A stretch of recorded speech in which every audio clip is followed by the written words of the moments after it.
Songwriters can be very particular about their surroundings and the atmosphere in a studio. How would you describe your ideal conditions for creativity? For creativity, I don't want to say this, but usually when I'm kind of like, for me, it's been like an experience of like, wow, life has been pretty bad lately. It's always been the best sessions. Because I ended up walking out with a song where I've left all that there and walked out with a great song. Literally, this album is a representation of my past 3 to 4 years and all the raw and honest emotions that I've never talked about before. It's just like a representation of that. And so it has a lot of like my heartbreaking stories in there and vulnerable emotions built into it. And so I think that's the beauty of it. That's what I like most about creating, is that you can take something not so great into something beautiful. Smoked onion, okay.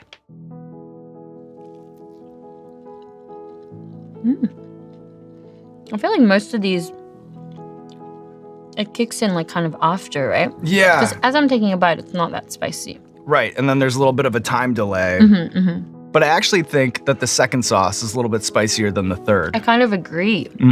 I agree. This has like, it's a bit more sweet. Or this is a bit more like attacky. If that's a word. From your perspective, is there an underappreciated element of what makes a music group click? When we had NSYNC on the show, they talked about one of the things that helped them gel early on is that they had a naturally very complementary vocal range.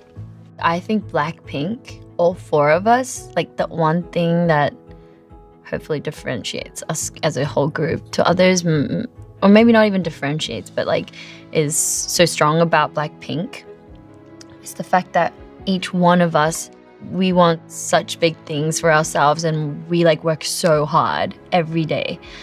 I've never seen someone that's like, I just want to like rest. Like, even if we've said that before, I don't think anyone means that. BlackPink is like really hardworking. Am I judging this too much? It's not spicy. Good. Second bites. I'm just trying to keep up with you over here. To what extent do you think a good singing voice is like a talent that you're born with versus a skill that can be developed with enough training and practice? I feel like emotion is something you're born with, emotional expression. I'd sometimes talk to friends and I'd be heartbroken about their story, and I'd always try to channel into, I wonder how that would feel like, and the best way to know that is to embody it and pretend I am in that situation, and you learn so much about that emotion. So I think, yeah, that's also something you can work on. It's not like you really have to be born with it. That's more like you pick it up along the way. What's the difference between a singer singing with their chest voice versus singing with their head voice? Ha, ha. That's half-half. I've set the key too high. Ha, ha. That's the difference, I guess.